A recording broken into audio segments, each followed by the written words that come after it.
So moving from fantastic fiction panels straight into another one. I'm overjoyed to see so many of you here on the fourth day of the NGC Bocas Lit Fest 2019. And I'm thrilled to have exceptionally talented fiction writers with me here, Claire Adam and Alexia Arthurs. Please give them an introductory round of applause.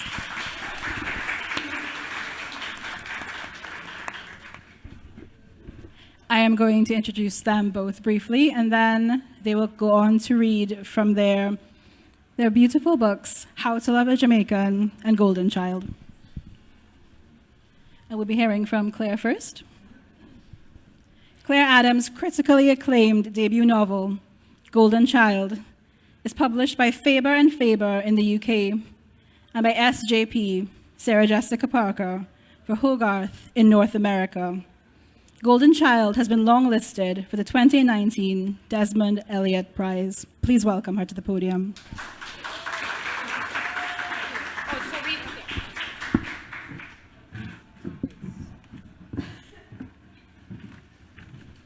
Hello, hello. Can you all hear me? How's this mic? Good, okay. Yes, I just thought I would stand up to read because I find when I'm sitting down, I have the book and I have the mic and then I kind of do like this, so I'm standing up. So hello, everybody. It's so nice to be here. I dressed up. Usually I'm very casual and everyone's like, you have to do better than that. So this is my second best effort. So yes, I feel like, the Seth Meyers thing has, been a big thing. So people have like, I saw you on Seth Meyers. So, I'm here. This is me in the flesh. So probably people, I think I said some of this in the TV show or whatever, but sorry, do I have time for this introduction? Is that okay? But yeah, so people may or may not know, so I was born here and I grew up here. We lived in Federation Park in Port of Spain and went to St. Joseph's Convent. And then, so I left when I was 18 and then went to university in the US. I was the youngest of four. We all went 1, 2, 3, 4. I was the last. And then I've basically been away since then, came back, at first it was every year and then it was every couple of years and then it was, it's sort of spaced out. So I live in London now. But yes, this book, I tried writing books in a number of different places and they didn't work. And then I was like, let me try Trinidad. And then the book sort of seemed to work quite well. So anyway, I will now read. So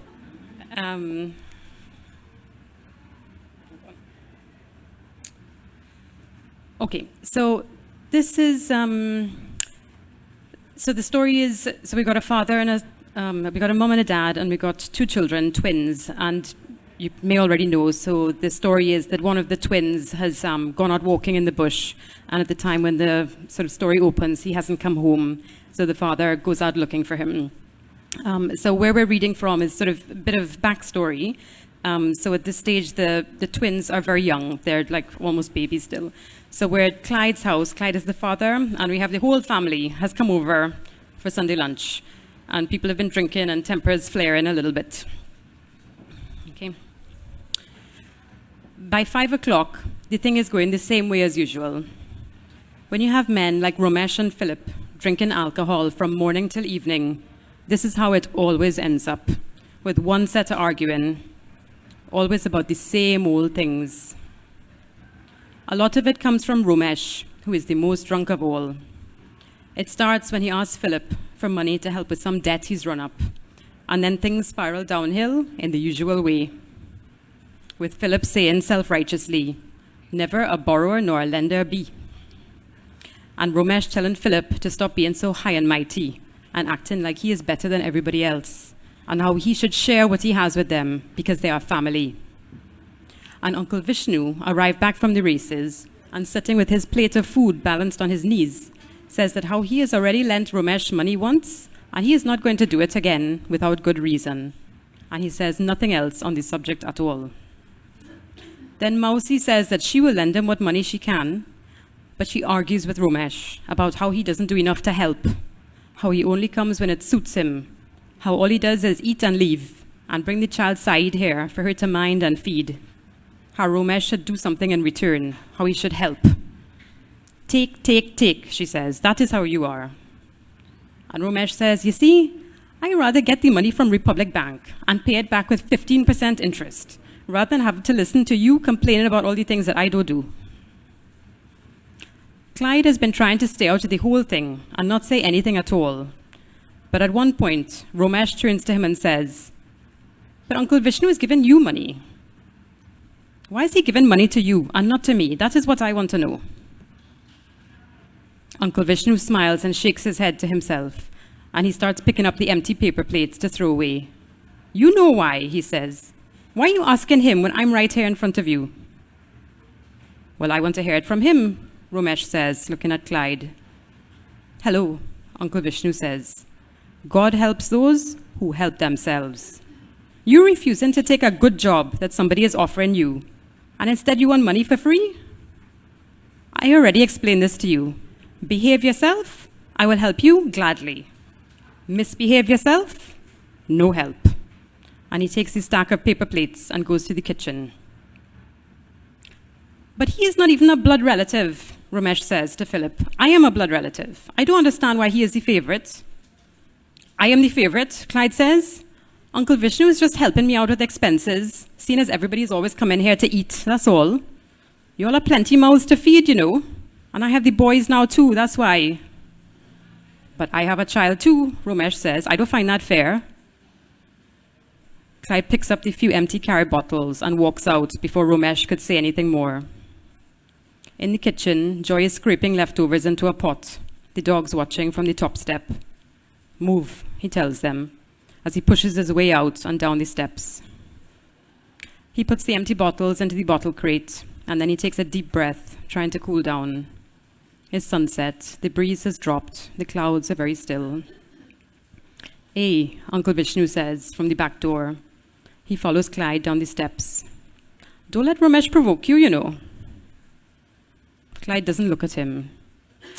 He wishes he hadn't had that last Carib. He wishes Joy's family wouldn't take over his house every weekend. "You see, one day he's provoked you," Uncle Vishnu continues, "and the next day he's provoked somebody else. That is how he is. He's not a serious fella. You are a serious fella. You need to focus on your family. Don't bother with people like Romesh." He pauses for a moment, and then maybe he sees the mood that Clyde is in, because he says, "Why are you still mixing that concrete, man? You don't see all the people I know? Why you haven't come to me and asked me to help you get a better job?" "Boy, I don't know," Clyde says. "I'm managing." But he's not managing. Every time Joy's family come here, they have the same conversations again and again. And every time, the day ends just like this, with him wanting to pour himself a glass of rum, or shouting at Joy, or wanting to pick up all these empty carry bottles and throw them against the wall. "You don't see how many people are offering me favors," Uncle Vishnu is saying. "I don't owe them anything, you know. They're trying to thank me for something I did for them. You want a job with Neil and Massey? I could get you the job, you know. Just name the place you want to work. I'll get the job for you." "Anywhere? Anywhere. Don't be so shy, man. You're my family. I will do anything for you. I will move mountains. Where you want to work?" Uncle Vishnu is really distressed. He really wants to help. Clyde feels the decision forming itself in his mind, like something with a will of its own that he has no power to stop. "Oil and gas, man," Clyde says. "Oil and gas," Uncle Vishnu repeats. He looks relieved. "No problem. Let me speak to some friends of mine." As Uncle Vishnu turns to go back up to the kitchen, he says, "Don't doubt yourself, man. You're doing the right thing. You're providing for your family. Stand up tall." Let me just do it. Can I keep going, or how am I doing for time? 1 minute. Okay, I'll read fast. Uncle Vishnu is a fast man to act. The following week, he takes Clyde to meet someone down at Point Lisa's, and a fortnight after that, Clyde gives his notice at the construction company and fills out the paperwork for Amoco. By the end of the month, Clyde has a sticker on the windscreen of his car that the security guard at the industrial estate nods at each morning. Hanging up in the cupboard at home are 5 shirts with the Amoco logo on the pocket. He doesn't need Joy to pack lunch for him first thing in the morning anymore. Instead, he goes to the Amoco canteen, where they have all kind of food. Dal puri roti and bus-up shot, chicken wings, drumsticks, pilau, corn soup, callaloo. At Christmas, his colleagues say he will get a hamper filled with jams and chutneys, Hershey's chocolates, strawberry Pop-Tarts. At Carnival time, there will be a family fun day for the employees and their families with a DJ, free t-shirts, lime and spoon races, tug-of-war.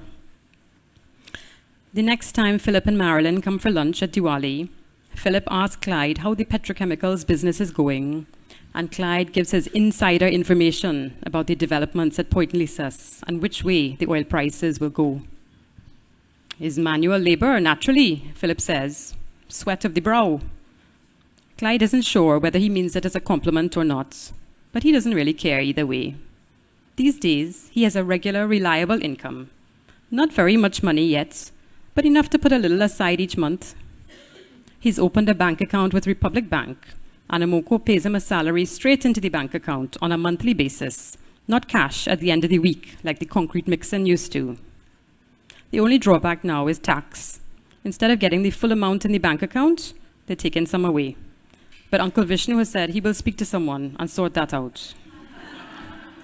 These days then, the few minutes that he spends sitting on the back step with his coffee in the morning are peaceful and contented, and he rehearses in his mind the words he will one day say to Peter when he is big enough.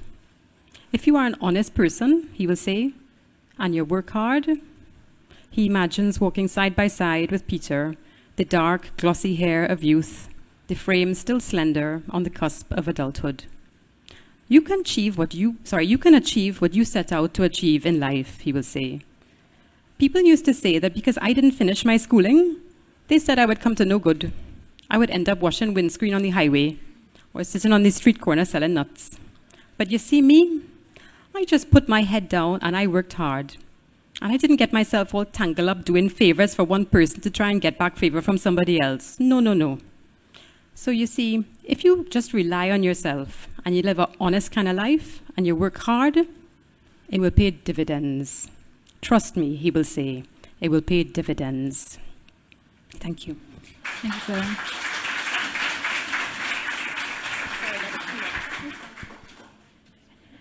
Alexia Arthurs has been published in Granto, the Shivanee Review, Small Axe, Virginia Quarterly Review, and the Paris Review, which awarded her the Plimpton Prize in 2017.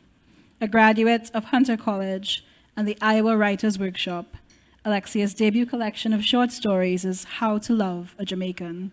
Please welcome her.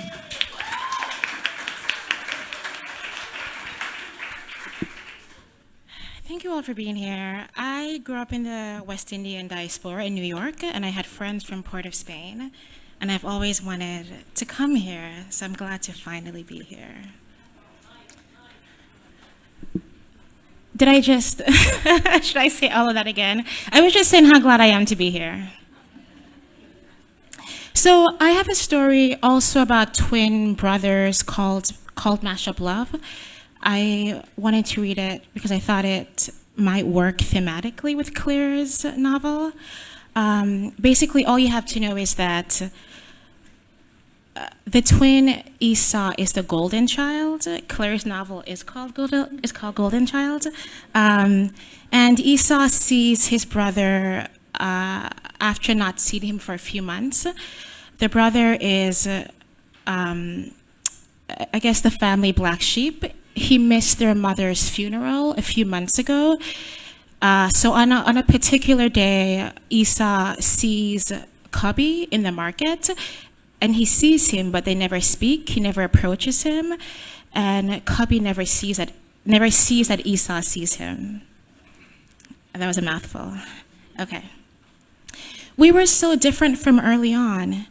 Mama said I was a quiet baby while Cubby cried if she wasn't looking at him. Mama used to tell people a funny story about how she used to put a big teddy bear on the dresser so that Cubby would think someone was in the room with him. It worked for a while, and then he wanted more than someone's presence. He wanted Mama's hand on him. This was her way of telling how he always loved people from the beginning. I was the opposite. Mama used to describe my personality as funny. I was afraid of anyone I didn't know, and even the ones I did know. Cubby would walk forward to meet people, but I always stayed behind with Mama. Then in grade school, Cubby couldn't keep his behind in the seat for 5 minutes. He wasn't a bad child. Everyone liked him, classmates and teachers alike.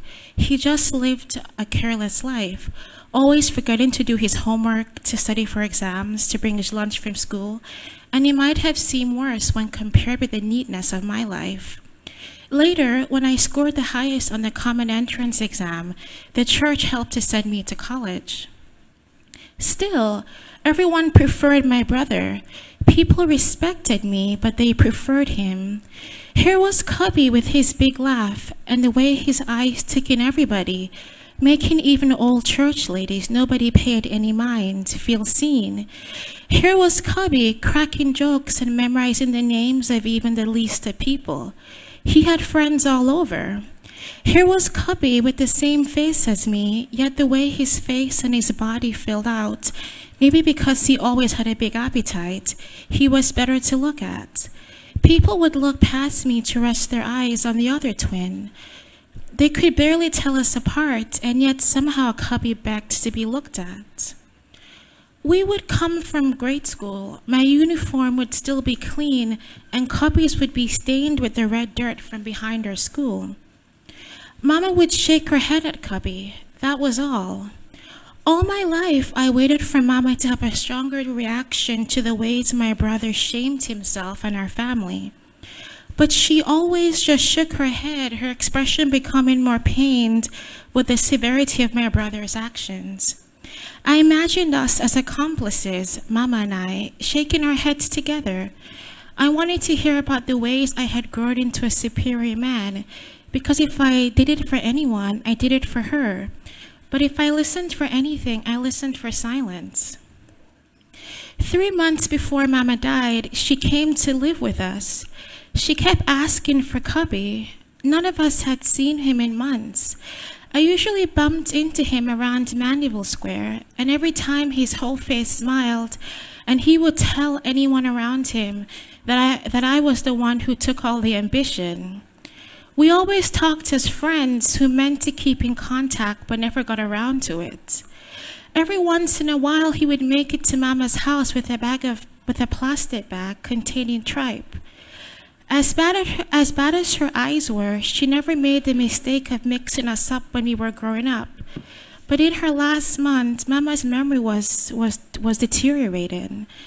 She sometimes called me Cubby, and at times she would ask, "Why you not behave yourself?" But she would say it softly, as if she didn't really care for an answer, as if she might as well have been whispering how much she loved him.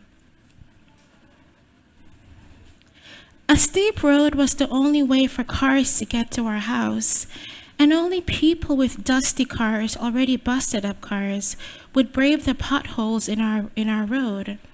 Nobody vain about his car ever drove by our house. For years, I looked forward to the day when I would walk down to the bottom of the hill and escape the sun for a long time under the soursop tree to wait for a taxi going into the city. In one hand would be the worn suitcase Mama kept under her bed with other things she never had use for. And in my other hand, because it seemed to me that men who did important things carried briefcases. Now I realized that my ambition wasn't as much for me as it was for everyone else. Leaving Mama, my brother, our district was to be the loudness everyone desired for me. In my mind, the man under the soursop tree looked and seemed older, as if it was indeed time to leave home, and his face looked comforted in the realization.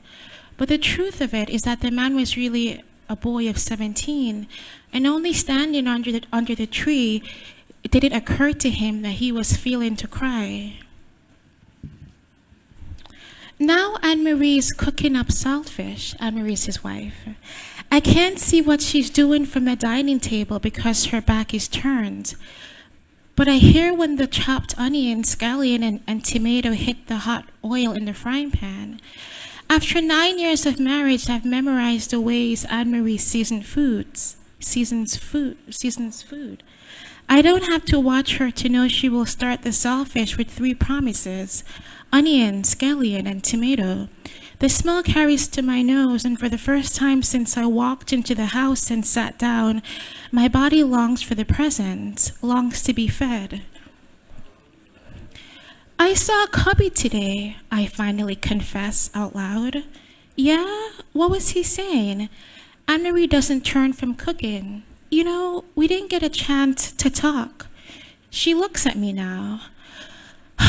That brother of yours, how come so? This was a conversation Anne-Marie and I have had many times in the past. Nothing was ever resolved. We asked the same questions and came to the same conclusions that my brother mystified us both. A true mother spoil him.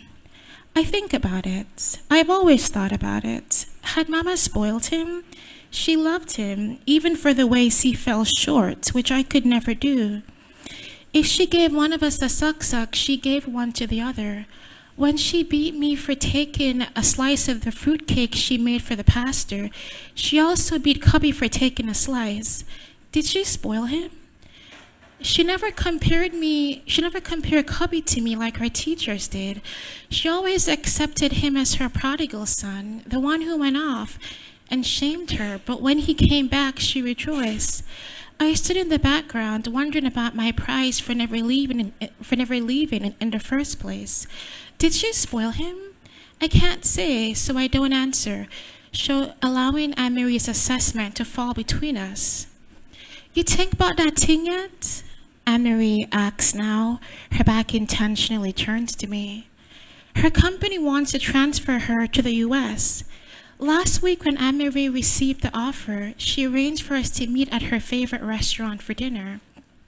I laughed at her because she was behaving like it was the weekend, ordering a whole fish for each of us and a fruity alcoholic drink for herself. She seemed certain that the U.S. would open up our lives. I envied her certainty. I had observed that friends and family who immigrated to the U.S. and Canada returned for visits, seeming intent on impressing those of us who stayed behind. They told stories about the wonders of abroad, their successes and the successes of their children, and the forcefulness of their telling made me suspect that perhaps foreign wasn't as heavenly as they wanted us to believe. I didn't tell Anne-Marie about any of this because I knew that if I spoke too harshly against going, she would be bitter for a long time. And perhaps in the U.S., she offered while we lay in bed after we returned from the restaurant. I could forget the business with my family. What business with my family? I had asked. The whole thing with your brother and your mother and how you fret over them, she said. I was amazed that she could compact my life into so few words. Could I really forget? I wondered. Could the distance of land and sea really do that? How to live a life without the expectation that on a Tuesday afternoon I might bump into Cubby. You think about that thing yet? Anne-Marie asked again, not facing me. What thing? I joke, and she cuts her eyes at me. If Mama was alive, I would never consider leaving. And now that she's gone, why not leave because I can? Perhaps Anne-Marie is right, that I no longer have to be labored by the roles of son and brother. Perhaps leaving is indeed my chance. Later in bed, I will tell her my decision as we tend to have our most important conversations in the dark. Anne-Marie can see everything in my face when she puts the plates on the table. Esau, no worry with him, she says, rubbing the top of my head. Cubby is his own man. Thank you.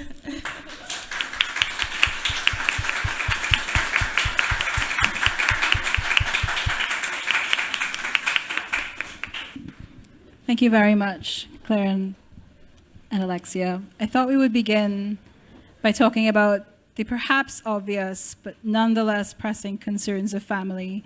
As you'll have heard, these two books marvelously and subtly explore the relationships between parents and their children. It's a thing that's been written about, I would imagine, for as long as books have existed. For the both of you, what was your entryway into thinking about family with, I have to say, powerful but also often unsettling significance? Hello? I think my entryway was the fact that my family immigrated. I think that going to the U.S. fractured my family for all kinds of reasons. And I'm still thinking about that. I think that my family is still fractured, and I don't quite think that it was worth it. And I've explored that through fiction ever since. Is my mic working? Yes, good. Yes, so my entryway for family, I don't know. I mean, I think it's, in a way, it's something that seems obvious. You know, you sort of think, well, I'm from a family. Each of us, in some way, is from a family, and it sort of seems like you know, when you sort of put your pencil to paper, sometimes that's where you start without thinking of it, you know. But I mean, for me, with this family, I suppose it was, you know, as I was sort of saying, with my own, the story is not an autobiographical story for me, but I mean, there is a bit of overlap in that, you know, this is a story about a family who's trying to, you know, they want something more for their children, as all of us do.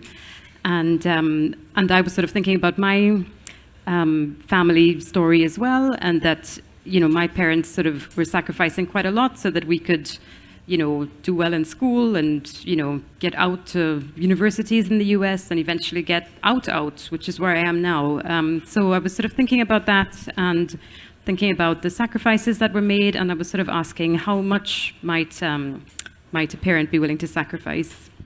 Yeah, and I think that ties in tremendously to the concept and reality of relentless ambition that's very much present in Alexia's work as well as your own. This idea that parents often sacrifice a tremendous amount for their children, and we examine that link pretty closely. What also becomes of the ones doing the sacrificing? How does the entire family unit get compromised or uplifted or affected by the sacrifice for one child, one exceptional golden person, to have a great life? Yeah, I mean, speaking specifically about my family's immigration to the U.S., I think that there's this myth that you have to immigrate to be happy. I think that there's this myth that you have to immigrate to be financially secure, whatever that looks like, because people very much struggle in the U.S. as well. So I do think, and I think that my mother also wanted to get away from my father, and I think that, and she had sisters in the U.S., so I think that that also offered her some freedom. So I'm deeply interested in this myth. I've tried to understand it through fiction, and I still don't quite understand it because it feels like it's such a performance of what we think it looks like to elevate ourselves. Yeah, that's interesting. And I think that, like, just responding to you, like in my book, and I assume you're asking me the same question, but yeah, like, you know, so I have Clyde, who's the father, and the two sons, and, you know, and they're trying very hard to do their best for their children, and Clyde really wants, so Peter is a, like, extremely intelligent child, and so he's trying so hard to get him out.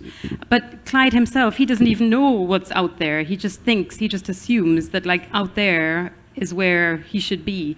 But whether or not Peter, if he does get out, if he will have a better life in whatever way that means, like, for Clyde, it's sort of a leap of faith. So I suppose he's kind of adopted the same myth that you're talking about. Well, there's a lot of pressure. This is not a new conversation, though it continues to be a controversial one, about whether or not you can successfully write about the Caribbean from outside the Caribbean, whatever that means. And it's evident reading these two books that the knowledge of place is clear and acute, though both writers do not actively and full-time live in the Caribbean. Did you feel a sense of pressure to conform to an expectation of what a Caribbean diaspora book should look like? Or did you freely and hopefully ignore all of that and write anyway? I have a lot of thoughts about what it means to be a Jamaican writer who lives mostly outside of Jamaica. my family left when I was 12. Where I live isn't completely up to me. I think that's what happens when you're a child and your family picks up and leaves. When I was in graduate school, there was a Jamaican writer who was a first year and I was a second year, and he had more recently come from Jamaica, and I'd been living in New York. Well, I moved to Iowa for school, but living in the U.S. since I was 12, and we had a workshop basically where you talk about each other's work, and we dated briefly. So I think that's why we didn't like each other because it didn't go well. Story. But I think the both of us felt like we had an authority on what Jamaican writers should do. And apparently after he was workshopped, I had thoughts about the violence in his work and how it perpetuates certain ideas about Jamaica. And I said that I had ideas about gender in his work.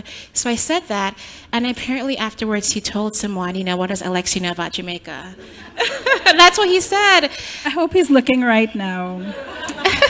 And I think that that's a reasonable criticism. That's an insecurity I have.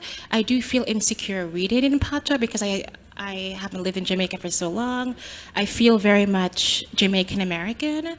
So I think about this. I don't know if that's answers your question, but. Yeah, I mean, I hear what you're saying. It's a tricky sort of space to write from, that those of us who are like away, and we're away from something, we're away from here, But for me, so I didn't feel pressure. I didn't feel pressure just because I didn't know what would come of this. I was just like, I'm writing my book. And when you're writing, you're just writing. Like I did eventually do a master's, so I did eventually workshop stuff. But like in the beginning, it was just me with my notepad in my house. So I didn't sort of have any sense of what might come next or like, opinions and what people might say or think or whatever. So I was just like, whatever. But the other thing is that I just, when I worked on other books before this one. I think I said that already. I sort of tried writing in other places, and then I was like, okay, let me try Trinidad. Because, I had left Trinidad. I had spent all this time trying to leave, and then I was like, it didn't sort of didn't seem obvious to me that Trinidad was a place that, maybe I should or could write about. But yes, so when I did turn to writing about Trinidad, one thing I said was, I'm not going to read anybody, And most people do. Most people would go and read other Caribbean writers and hear their perspectives. And I was like, I don't want any, I just want my own perspective. Whatever, for right or wrong or whatever is, other people might think, I just want to stay true to what I have in my head. So that's kind of what I did. And I'm very happy to share my personal bias about what books I think are best every year. I think you should. And for me, I've always been drawn to novels and collections of what I like to call a quiet command that's very evident in these works. There's no outright bluster, and there's no overt dramatics, but the fictions of Claire and Alexia are so transportative because I think they seem to speak so quietly. I'm really curious about, in your own reading practice, are you also drawn to quiet and powerful work? I am, yes.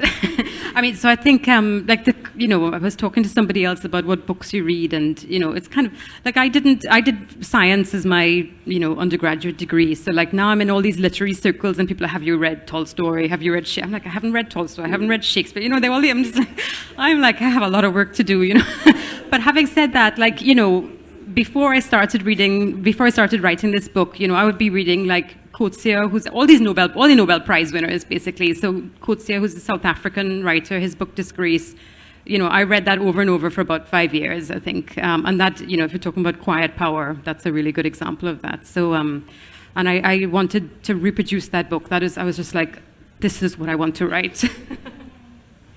Yeah, I don't know if I prefer quiet stories. I am drawn to them, certainly. That was actually a criticism of my work when I was a young writer. In classes, in workshop, my classmates would say, in this story, nothing happens. Like, like people just, just have dinner and talk, and then it ends.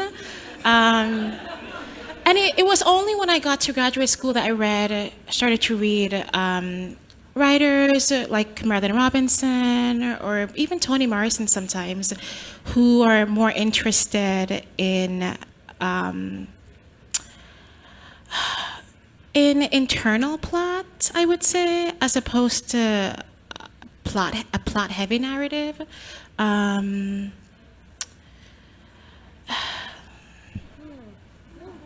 perfect.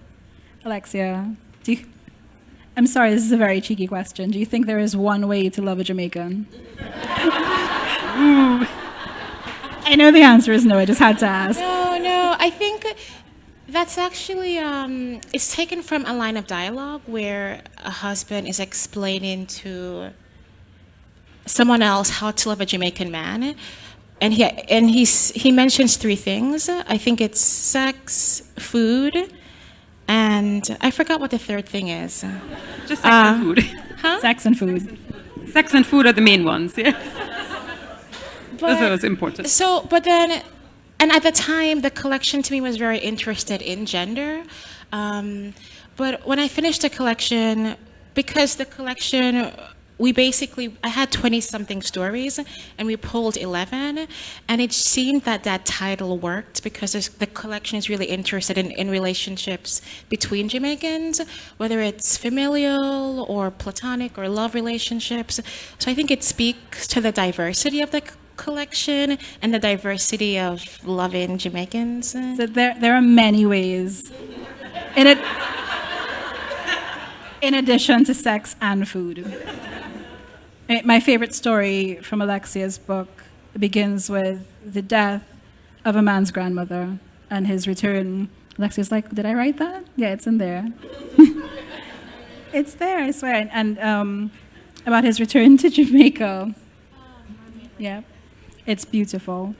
And it made me think a lot about something I've struggled with in my own work, is being critiqued for writing too much about grandmothers.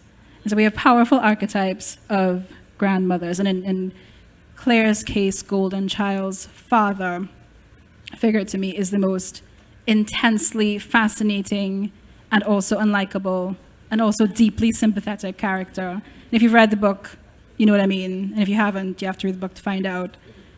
And what is it like to really attack and deconstruct these archetypes? This idea that, oh, all the grandmother stories have been told, or, oh, there's no good original way to write about a complex father. Clearly, that's not true. So I want to know a bit about what that process was like for both of you.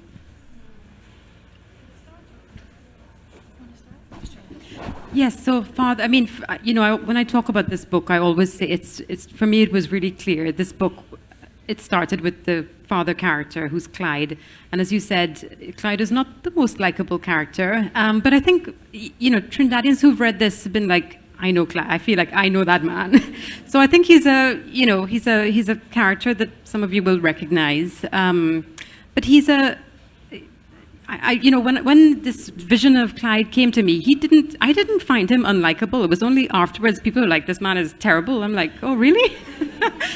I think he's okay, So yes, I mean, my way of writing this was just because the image of this character was so strong, and it's just something to do with what it's like here, and as I say, many people will recognize. But yeah, so the challenge for me was always sort of how to write it so that readers here and readers abroad would kind of see Clyde not just as somebody unlikable, but as somebody, who you could empathize with to some degree and see with compassion, and respect the choices that he had to make, Yeah, I agree with that. I also always like my characters, even the ones who are unlikable. Yeah, I would say, I think it's about, I think if a character is detailed enough, then they no longer feel like a cliche. And that's it, I think. I would like at this point to open the floor to questions and comments for Claire and Alexia. I'm sure there are quite a few. So the mic will be passing around. I know Alexia's fans are here. Y'all don't be shy. Don't be shy. I'm going to call you by name in a minute.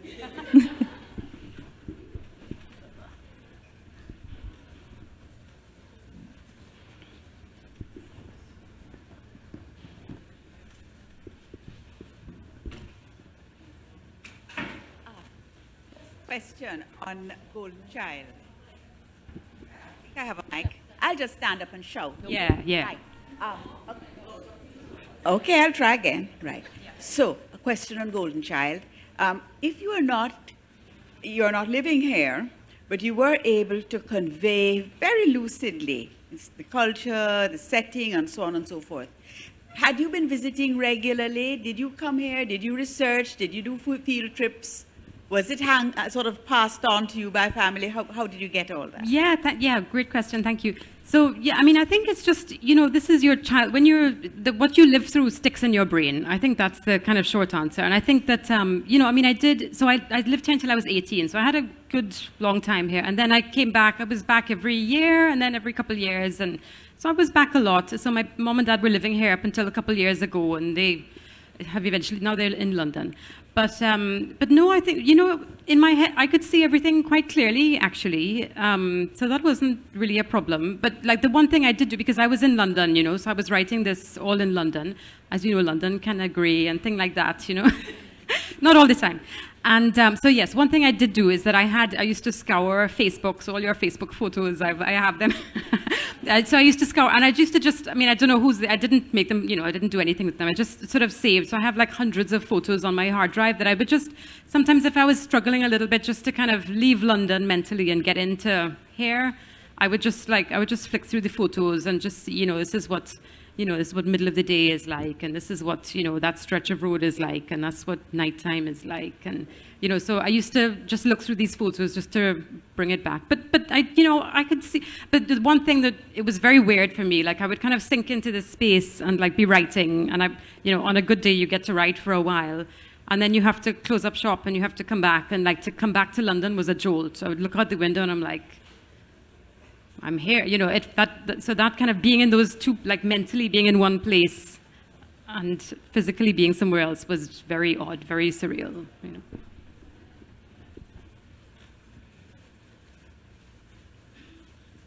Alexia, maybe you want to take that question on as well, like your spatial relationship to Jamaica while these stories were being born. Yeah, I don't think I would have become a writer if I think I wanted to be a secretary when I was a kid, or because I liked the outfits and I liked the idea of having a desk.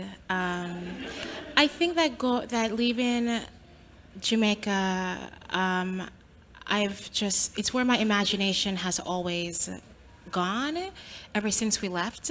And because because of immigration reasons, we couldn't go back for a long time. We couldn't go back for I think 12 years. So I didn't go back until my mid-20s. So for a long time, it's where my imagination went. And I think that made me feel insecure, because when you have memories of a place from childhood memories are rich, to my understanding. So it felt real, but I think I needed to go back to feel validated. So my first trip was important personally, but also really important for the work as well. Questions or comments? Front here. Hello, for both of you actually. I'm interested in, because you both talked earlier about the sort of idea that to immigrate and, better life and that kind of thing, but I'm wondering about particularly your experiences in creative writing workshops abroad, and that whole feeling of, did you feel as though you had to be almost like the culture bearer of my country all the time, and because you're in some ways relating experiences that maybe your classmates haven't felt, or perspectives they haven't investigated, and how much that might have felt either freeing to be sometimes the only person or one of a few people, so you kind of get to say, this is what I'm writing and I'm the expert, so I know, or whether it felt like pressure that I have to get this right because I'm writing in a space that may not be familiar with the territory that I'm exploring. I do feel some pressure to get it right, but then again, I question what that even means. I think it's an exciting time to be a Jamaican writer, because there's so many more of us now. Candice Carty's book just came out called Queenie. Zalika Reed's collection that's about the diaspora in Toronto comes out this summer. So it's exciting that there's all of these different ways to experience Jamaica. We all have a relationship to place. But specifically in the classroom, I felt my difference strongly in Iowa because a lot of my classmates are white or from upper middle class families, went to prestigious colleges. I was from the West Indian diaspora in New York, so me being Jamaican wasn't unique. So I felt that strongly when I moved to Iowa for school. And I think it was my first time where I had to kind of announce my identity and say, you know, I'm Jamaican. I didn't have to do that in New York. But the otherizing piece of that, I'm still thinking about it. And for me, so like just thinking back to workshop time, so I did like a master's in London, a one-year master's where we did workshops, very good thing to do. And I didn't really feel pressure. I don't know, I don't take, I'm just, you know, I live in my own little world, you know, so if people are, I'm just like, ooh, whatever. So maybe people, I don't know, like the one thing was maybe people sort of, if they say, oh, you know, if I said, oh, I'm writing this book, you know, set in Trinidad, maybe I could kind of sense it thinking, oh, it's some little small book, you know, and I'm like, no, no. So there was a little, but also it's kind of like, you know, I mean, we might come on to Naipaul or we might not. But I think, you know, love him or hate him, I know most people hate him, but, you know, with Naipaul, I feel like Naipaul, you know, the people who knew about Naipaul, they were like, yeah, this could be a serious book. And I'm like, yes, you know, that's the point. but so there were those who kind of knew Trinidad in a literary sense in Trinidad and people who did not know it. And there was the Naipaul readers or not Naipaul readers. So yeah, I think partly because of that, I didn't kind of take it on, you know. But I guess the other thing is, like in terms of, you know, writing and thinking and feeling sort of pressure about, so yeah, I mean, for me, it was kind of like, I didn't think about it too much until quite far into the process, you know, so I allowed myself just to feel free and untroubled. But yes, as it was, you know, you do have to kind of make choices about what am I going to explain to like non-Caribbean readers. So I don't know, it was kind of, for me, I was just trying to get the right balance. I mean, for me, it was important to kind of think, I mean, this was the hard thing, to try and make it so that it was a book that Trinidadians could read and be like, I'm not being talked down to. This is a book that, this is Trinidad, you know? And also, at the same time, in the same book, that people from outside are like, I understand, and I see myself in this book, you know? So, I mean, like one thing was it's mostly standard English, just with like sort of more talky bits in the dialogue, you know? But yes. Okay. And we have time for one question here. Alexia, your last response prompts this question. Around identity, especially regarding citizenship or nationality, what is your response to the question, where are you from, or what nationality do you identify with? And this is for both of you. And also, how does is it fluid, dependent on where you are, both spatially and emotionally, and how has it influenced your writing? I tell people I was raised in Jamaica and New York, but I've lived in Iowa for 5 years, so which is really hard to accept. So I should be more honest about that. I feel very in between because I feel very culturally Jamaican. My family is very conservative, very religious in a Jamaican way. That I think people can't get. So in that way, I feel Jamaican. But I was also raised in New York, so in many ways, I am a New Yorker. My work is interested in that in-betweenness, because you know in Jamaica I'm seen as a foreigner, but in the U.S. people I think would assume that I'm Black American, but that's not my culture, and because my family was undocumented in the U.S. for so long, I didn't feel American for a long time. So I don't know. Like it's all of those things. Thank you. I would really like to close by inviting both readers to share briefly once more. So if Alexia, you wouldn't mind reading.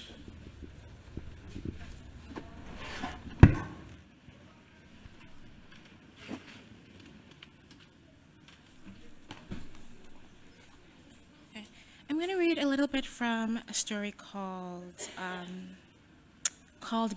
Bad Behavior. I'm going to read a little bit from a story called Bad Behavior. It's about a teenage girl who is shipped back to Jamaica because she's more fresh than her parents would like. Okay. Pam and Curtis took their daughter to Jamaica on the pretense of a vacation. Before they left Brooklyn, when Pam checked Stacy's suitcase, she found that her daughter had packed 2 nameplate necklaces that read Bad Bitch and Flawless, and some thongs that Pam didn't know she owned. Pam left the Flawless necklace in the suitcase and hid the Bad Bitch necklace and thongs. Stacy didn't seem to notice the missing items. On the beach, she wore sunglasses and the 2-piece bathing suit she'd bought with her own money, revealing the belly button piercing her parents didn't know she had. When a dreadlocked man saw her sitting on the beach by herself, he invited her to follow him to her house. She had looked into the man's face and kissed her teeth without fear, as though he and she were size. Every day, Stacy climbed the mango tree behind her grandma's house, and then she ate several mangoes in one sitting. In the afternoons, she walked down to the shop to buy banana chips, even though she had 5 unopened packages sitting on the dresser, because she liked that the boy at the counter flirted with her and looked openly at her breast.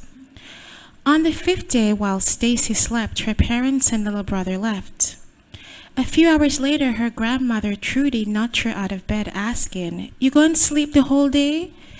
She was eating the saltfish and dumplings her grandmother made for breakfast when she thought to ask about her parents and brother. It wasn't the first morning she'd awakened late to hear that they'd started the day before her. At first, Trudy ignored her, so Stacy asked again. "You now behave yourself," her grandmother told her, speaking quietly and carefully. "So they left you with me until you can behave yourself." My patois is so bad. I'm sorry. It's better in my head. Stacy behaved very badly, cursing up some bad words and throwing her breakfast on the floor, which surprised the old lady so much that all she could say was, "Jesus Christ." She hadn't believed the girl was as bad as they'd said, and since she was lonely living in that house by herself, she'd gladly welcomed her. Stacy ran to the front of the house and looked down the road to see if they had only recently left. She knew this couldn't be the case, but she looked anyway. Then she went to the back of the house behind the old pit toilet so that she could cry without anyone seeing her. She bawled for a long time. She punched her fist into the walls of the long-retired pit toilet, but the pain only made her cry harder. She felt someone watching, and when she looked down, Fatty, her grandmother's mongrel dog, was looking up at her. She bent to rub Fatty's belly, which was heavy with puppies, and the dog reached up to lick the tears from her face. Over the first 2 weeks after her parents left, Stacy's spirit softened. She grew quieter, more inward. When she spoke to her parents on the phone, she promised that she would behave herself. But Curtis and Pam weren't ready to let Stacy back into their home. There were times they missed her. She was, after all, a sweet girl when she wanted to be, and she was the firstborn, which meant that they loved her in a different way than they loved their son Curtis, a chubby Curtis Jr., a chubby 10-year-old boy who was an easy child. They told her that after a year, if she improved, she could come home. Thank you.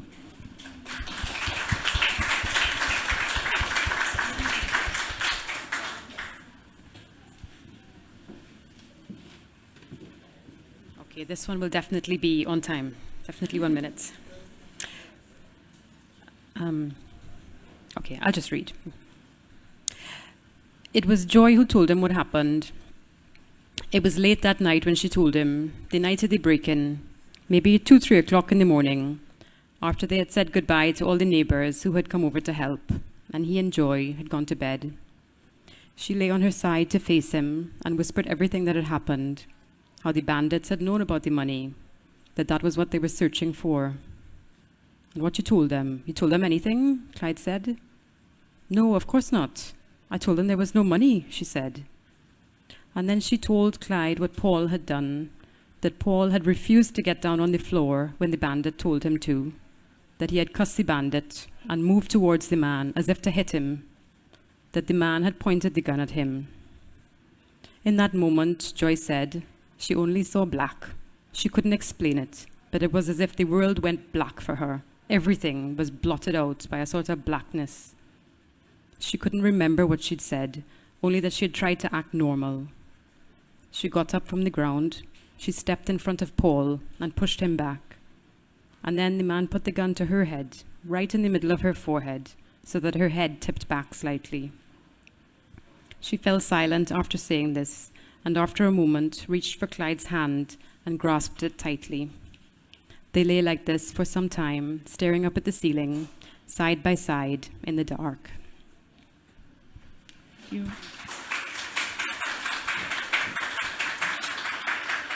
Thank you. Please, let's have another full round of applause for both Alexia and Claire. As you have heard, these are two incredible works of fiction. And just as there are many ways to love a Jamaican, there are many ways to read both of these, and many books being sold just over there. Please join both authors just across there to have your book signed, and then come right back for the next session, which happens to feature 3 of my favorite writers, Nick McCoa, Daniel Budiforchny, chaired by Ayana Lloyd. Thank you very much.